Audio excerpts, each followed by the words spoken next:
Naalala niyo po ba, mga kababayan?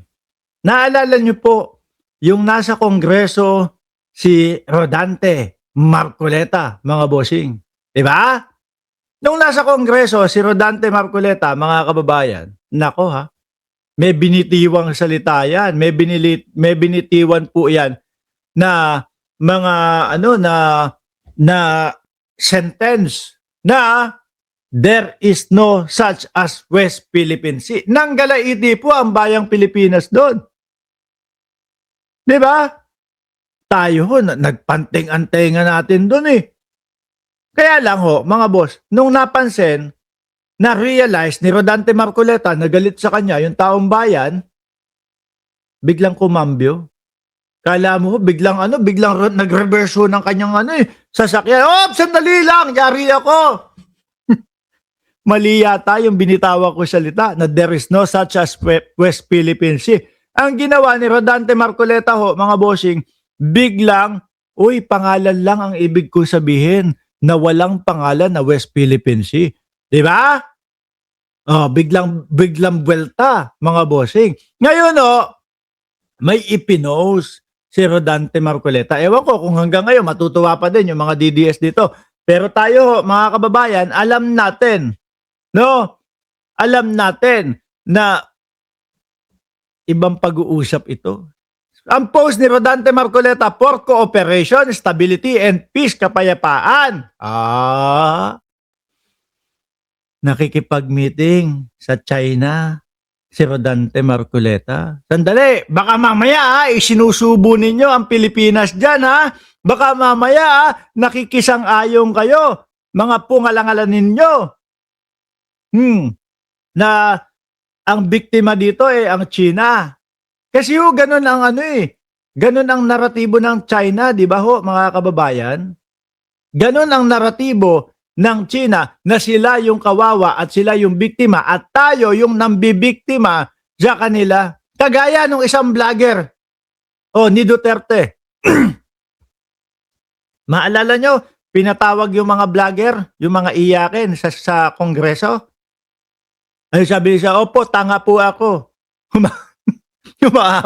Umaamin doon sa Kongreso, opo, tanga po ako. No, yung isa naman, fake news po ako. Yung isa naman, yun, si Mark.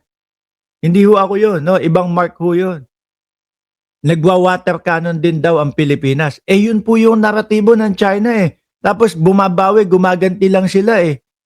So ngayon, ang masama po, ang magiging masama sa pandinig ng ibang bansa o sa buong mundo, tayo yung nagpapaumpisa. Kagaya nung naratibo ni Robin Padilla.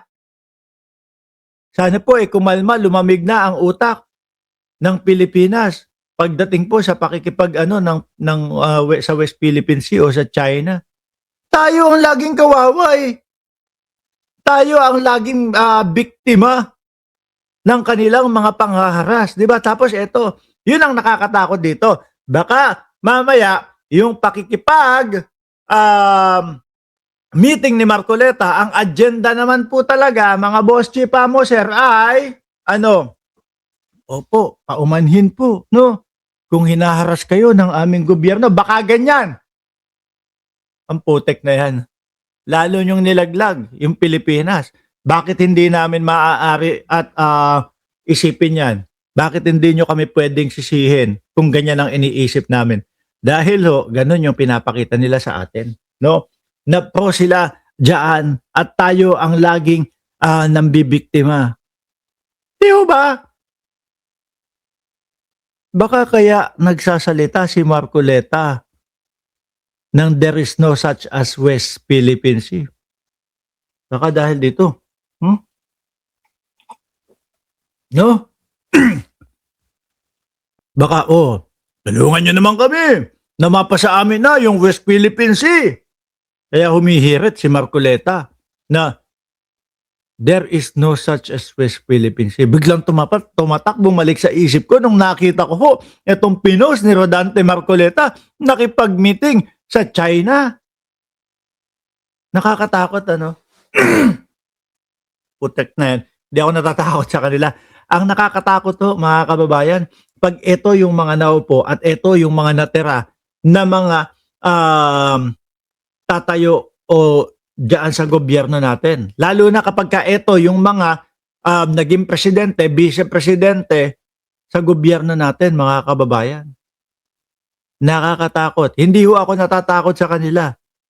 No? Nakakatakot para sa bayang Pilipinas kapagka eto yung mga namumuno, no, at natira sila-sila na lang, ay nako, malamang ho sa alamang.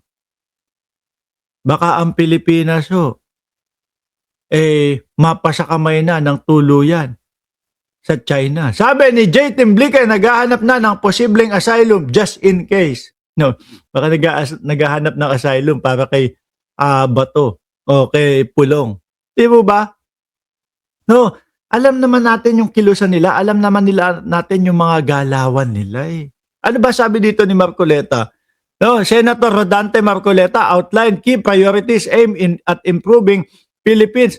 Simple lang ho yan ha, para gumanda ang relasyon ng Pilipinas at ang China, wag nila tayong harasin, wag silang magpabiktim. Ganun lang yan. At igalang nila yung inilabas ng UNCLOS na tayo ang may karapatan diyan sa West Philippine Sea.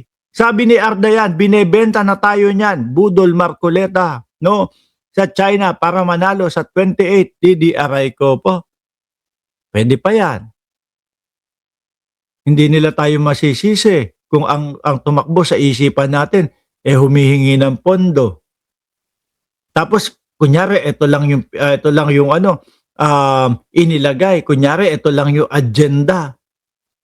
Diba? In his discussion with the Chinese ambassador to the Philippines, Jing Xuan, no, Marcoleta cited China's global leadership in renewable energy and large-scale grid modernization, drawing from China's three gorges. Naku po, gusto pa yata sumailalim tayo sa pamumuno ng mga komunista. Wag naman, no? Lin MJ5RX, shout out sa iyo. Oh. Pinaghirapan ng mga ninuno natin yung ating kapayapaan, yung ating pagiging malaya. Tapos ganyan lang ang mangyayari. Suko lang sa China. Wag naman. Sayang, no? Yung mga nagbuwis ng buhay para po sa ating mga future, sa ating pong natatamasa na ito po kalayaan sa buhay, mga bossing. Di po ba? Ngayon mga boss chief, sir, ito pa, Davao naman, kung maalala nyo. Naalala nyo yung baha sa Davao? Ano po? Yung baha sa Davao, mga kababayan, hindi, sabi ko parang hindi na baha lang to, parang ano na to parang, ano tawag doon? Dagat na to